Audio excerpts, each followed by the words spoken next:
Hello friends, welcome back to my channel. आज की इस वीडियो में हम छत्तीसगढ़ के आर्ट एंड कल्चर से जो इम्पोर्टेंट टॉपिक हैं और जिससे क्वेश्चन रैंडम आते हुए हैं उन पर चर्चा करेंगे। ठीक है, कि कौन कौन से टॉपिक्स हैं जिनको आपको बार बार रिवाइज करना चाहिए और जिन पर फोकस होना चाहिए, क्योंकि अभी टाइम कम है और अभी आप अगर पूरा लेकर बैठेंगे रिविजन करने के लिए तो जो बाकी सब्जेक्ट है उनका रिविजन छूट जाएगा। ठीक है, तो आप अभी हम देखेंगे कौन कौन से टॉपिक है जिनको आपको रिवाइज कर लेना चाहिए लास्ट मोमेंट में। ठीक, तो छत्तीसगढ़ जनजातीय कला और संस्कृति में जनजातियाँ अलग है। जनजातियाँ मतलब कि जितने भी यहाँ के ट्राइब्स हैं ना, उनके बारे में पूछेगा, उनकी कला संगीत, उनका रहन सहन, वो क्या खाते हैं, क्या पहनते हैं, कैसे रहते हैं, कौन सा नृत्य करते हैं, कौन सा डांस करते हैं। ठीक है, कैसे उनका विवाह पद्धति क्या है, उनके त्यौहार क्या हैं, ये पूछता है तो वो जनजातियों में आता है। और ओवरऑल छत्तीसगढ़ का लेकर पूछता है ना अगर तो वो कला संस्कृति में आता है कि छत्तीसगढ़ के कौन कौन से लोक नाट्य हैं, लोक नृत्य हैं, आभूषण कौन कौन से हैं यहाँ के। ठीक है, यहाँ का वाद्य यंत्र कौन कौन सा है। तो वो अगर ओवरऑल लेके पूछ रहा है तो वो लोक संस्कृति में आ जाएगा, मतलब यहाँ की लोक संस्कृति क्या है। और अगर किसी जनजाति से पूछ रहा है ना तो जनजातियों में आएगा। दो टॉपिक होता है, ठीक है, एक जनजाति और एक कला और संस्कृति। तो हम इसको देखते हैं कि इसमें कौन कौन से टॉपिक जो हाईलाइटेड रहते हैं जिससे क्वेश्चन आते ही हैं। ठीक है, ये CGPSC प्रीलिम्स का फर्स्ट पार्ट जो है CGGS का लास्ट 4 साल का एनालिसिस है। ठीक है, इसका वीडियो भी चैनल में मिल जाएगा। इसमें हम देखते हैं जनजाति क्वेश्चन कितने आते हैं। 2018 में जनजातियों से क्वेश्चन 6 आए थे। मैं संस्कृति की बात नहीं करूँ, संस्कृति का अलग है। ठीक है, लोक संस्कृति जो होता है ना उसका अलग। सिर्फ जनजाति से 6 क्वेश्चन थे। 2019 में भी 6 क्वेश्चन थे। ठीक है, और 2020 में 5 क्वेश्चन थे। लास्ट ईयर की बात करें अगर 2021 में तो 4 क्वेश्चन थे। मतलब हर साल ना इसे क्वेश्चन आ ही रहे हैं, है ना।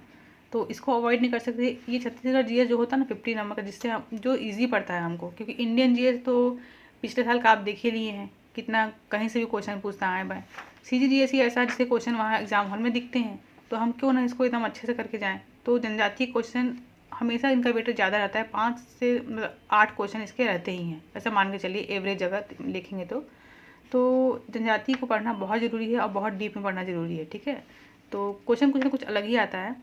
अगर 5 क्वेश्चन आ रहे हैं तो 3 क्वेश्चन भी अगर आपके बन जाए अच्छे से तो बहुत अच्छी बात है। ठीक, पूरा क्वेश्चन, क्योंकि कभी कभी ऐसा होता है कि इतनी सारी जनजातियाँ सबके बारे में पढ़ना उतना वो नहीं है, तो 1-2 क्वेश्चन छूटता है भी है तो कोई दिक्कत नहीं है, लेकिन कम से कम 75% क्वेश्चन हमको बनने चाहिए। जैसे कि 5 क्वेश्चन है तो 3 या 4 क्वेश्चन हमको जनजाति का आए तो उसको बनने चाहिए। ठीक है, तो कैसे पढ़ना चाहिए, पहले तो आप जितनी भी यहाँ की जनजातियाँ हैं ना वो देख लीजिए कि यहाँ की लोकल जनजातियाँ कौन कौन सी हैं, पूरी 42 जनजातियों को देख लीजिए। ठीक है, उसके बाद फिर कौन सी जनजाति का, वैसे तो पूरे छत्तीसगढ़ में जनजातियाँ पाई जाती हैं, क्योंकि आज के डेट में ट्रांसपोर्टेशन इतना ज़्यादा हो गया है कि सब लोग यहाँ से वहाँ हैं। कोई इधर रह रहा है अपने मतलब कमाने खाने के लिए, कोई कहीं रह रहा है, लेकिन लोकल कहाँ की जनजाति क्या है ये पढ़ना बहुत ज़रूरी है। जैसे कि बैगा और अगरिया यहाँ पर ज़्यादा पाए जाते हैं। अब ऐसा नहीं कि बैगा सिर्फ यहीं पाए जाएंगे, इधर नहीं पाए जाएंगे, लेकिन कहाँ की खासियत, मतलब कहाँ पर मुख्य रूप से वो रहती हैं, उनका स्थान है, ये देखना बहुत ज़रूरी है। ठीक है, तो आप देख लीजिए कि बैगा यहाँ है, हाँ भीलकोल यहाँ है, माड़िया मुड़िया इधर है, बिरहोर नगेसे इधर है। ऐसे देख के आपको एक मतलब कि एक होना चाहिए मन में माइंड मैप कि हाँ ये जनजाति यहाँ पाई जाती है और इनका रहन सहन इसी के आसपास का है। ठीक है, ये याद करना है कि कौन सी जनजाति कौन से जगह में ज़्यादा पाई जाती है। ठीक, और इनसे भी क्वेश्चन आता है, आर्य भाषा परिवार, मुंडा भाषा परिवार, मतलब कौन से भाषा परिवार की है ये। ठीक, उसके बाद क्वेश्चन आते हैं कार्य से आता है क्वेश्चन। अभी लास्ट ईयर से कार्य से क्वेश्चन उतना नहीं आ रहा है, लेकिन इससे भी क्वेश्चन आता है। हाँ, पंचायत प्रमुख का पूछता है, हर साल कुछ नया पंचायत प्रमुख पूछता है, और हमको यही क्वेश्चन बिना देखा हुआ लगता है। जैसे एक बार पूछ दिया था कुरहा 2017 में।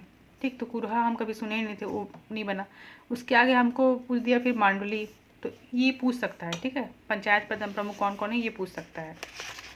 और जनजातियों की उपजातियाँ भी आजकल बहुत पूछ रहा है, तो सबका याद करना उतना पॉसिबल नहीं होगा। तो मेक श्योर कि आप जो 7 जनजातियाँ हैं ना, जो केंद्र द्वारा घोषित और जो राज्य द्वारा घोषित 7 जनजातियाँ हैं प्रमुख, उसका तो आप याद कर ही लीजिए। ठीक है, उपजातियों को, क्योंकि क्वेश्चन उसी के आसपास ही पूछेगा। उसके बाद फिर देवी देवता, इनके प्रमुख देवी देवता कौन है, संबंधित पुस्तकें तो अभी नहीं पूछ रहा है उतना। हाँ, प्रचलित विवाह, ठीक है, कौन से आभूषण पहनते हैं और कौन सा उनका संस्कृति, उनकी नृत्य कौन कब करते, कौन सा नृत्य करते हैं और कब करते हैं। ठीक, किस ओकेज़न पे करते हैं, ये इम्पॉर्टेंट है। ठीक है, उसके बाद फिर ये सब तो बता दी हूँ अभी मैं। अगर आप विस्तृत वर्णन पूरा जनजाति को नहीं पढ़ पा रहे हैं ना, तो कम से कम 7 जनजाति जो प्रमुख हैं उनका पढ़ लीजिए, क्योंकि क्वेश्चन आते हैं ना। अगर यहाँ पे आप अच्छे से पढ़ लेंगे तो वहाँ को अभी नहीं तो मेंस में काम आएगा ही आपका ये, ठीक।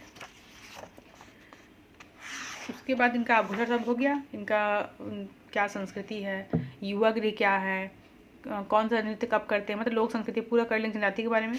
उसके बाद आएगा संस्कृति, मतलब छत्तीसगढ़ की संस्कृति आएगा अब, ठीक है। यहाँ पे कौन से लोकगीत प्रचलित हैं, कौन से लोक नाट्य प्रचलित हैं, उनके प्रमुख कलाकार कौन हैं, और कौन सा पुरस्कार किस क्षेत्र में दिया जाता है। पुरस्कार भी लोक संस्कृति में ही आता है, ठीक है। और जो प्रमुख यहाँ के जो लोक कलाकार हैं ना, उनके बारे में थोड़ा सा मोटा मोटा देख लीजिएगा, क्योंकि कभी कभी इनका जिला, गांव, कौन सा संस्था स्थापित किए थे, ये भी पूछ देता है। ये हरिराम पटेल की बुक मुझे इसलिए भी अच्छी लगती है क्योंकि इसमें सब कुछ जो एक स्टूडेंट को चाहिए ना, वो सब इसमें रहता है। लेकिन फिर भी हमको ना इसे थोड़ा एक कदम आगे चलना है, क्योंकि बुक, कोई भी बुक छापने वाले बुक वो छापते हैं जो पेपर इस साल हुए हैं। जैसे 2021 का लेवल हाई था तो सारे बुक्स वाले एकदम हाई लेवल की बुक छाप दिए, लेकिन अगले साल का पेपर कैसा होगा ये तो हम नहीं जानते ना। तो हमको पढ़ना एक कदम आगे बढ़कर है। ऐसा नहीं है कि हाँ, ऐसा अगर पढ़ोगे ना 2021 में पेपर अच्छा था मैं ऐसे पढ़ रहा हूँ, तो आप पीएससी के पीछे पीछे चल रहे हो। अगर पीएससी को क्लियर करना है, पीएससी से एक कदम आगे चलना है ना, तो वो क्या सोच सकता है अगले साल, ऐसा सोच के पढ़ना चाहिए, ठीक। ये देखिए पूरे आभूषण इनके, और इनके नृत्य, लोक गाथाएँ, कौन उनको गाते थे, सब उनका नाम। अब डीप में चल रहा है तो किनके लिए, उनकी थोड़ा कहानी को भी थोड़ा सा, उसके पीछे जो भी स्टोरी हो उसको भी थोड़ा सा पढ़ लीजिए क्या है। त्यौहार, बस्तर का दशहरा मोस्ट इम्पॉर्टेंट, उसका हर एक चीज़ याद कर लीजिए इसका, बस्तर का दशहरा, क्योंकि बहुत ज़्यादा हाईलाइटेड हो रहा है पिछले कुछ सालों से, और क्वेश्चन इससे आ ही रहे हैं। ये देखिए हर एग्जाम में से क्वेश्चन देखने को मिल ही रहे हैं, ठीक है। तो इसको आप पूरा कंप्लीट कर लीजिए। लोक कला महोत्सव कहाँ कहाँ हो रहा है, ये हो गया जनजाति और संस्कृति से, यही सब क्वेश्चन आते हैं। तो जब आप इसको पढ़ेंगे ना एक दो बार, तो आप खुद देख लेंगे, ये सब क्वेश्चन को देखा कीजिए क्वेश्चन कब आए हैं, तो आप खुद देख लेंगे कि कौन से टॉपिक ज़्यादा इंपॉर्टेंट है, कौन से टॉपिक कम इंपॉर्टेंट है। तो उसी हिसाब से आप इसको टाइम देंगे। ऐसा नहीं कि एक साइड से पढ़ना स्टार्ट किए हैं और रिवीजन के टाइम में भी फिर एक साइड से पढ़ना स्टार्ट कर रहे हैं, ऐसा नहीं करना है। ऐसे में ना बहुत टेंशन हो जाएगी, क्योंकि आपको लगेगा मेरा कंप्लीट ही नहीं है। तो आप जब रिवीजन करते हैं सिर्फ आपको सब जल्दी जल्दी पलटना है कि हाँ ये इंपॉर्टेंट, ये देखिए ख़त्म किए। इसलिए मैं हाईलाइटर यूज़ करने का भी बोलती हूँ, ताकि जब रिवीजन करें ना, तो आप सिर्फ हाईलाइटेड जो है उसको देखिए, ठीक। ऐसे में आपका रिवीजन टाइम पे हो जाएगा, और फिर अगर टाइम बचता है तो दोबारा इसको पढ़ लीजिए, वरना पहले और दूसरे रिवीजन में ही बहुत टाइम लगता है, उसके बाद टाइम नहीं लगता है।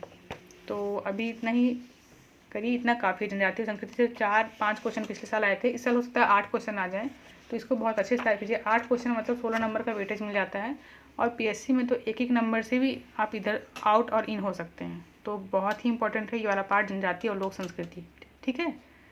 तो आज की वीडियो में इतना ही। अगर वीडियो पसंद आई हो तो please like, comment and subscribe. Thank you for watching.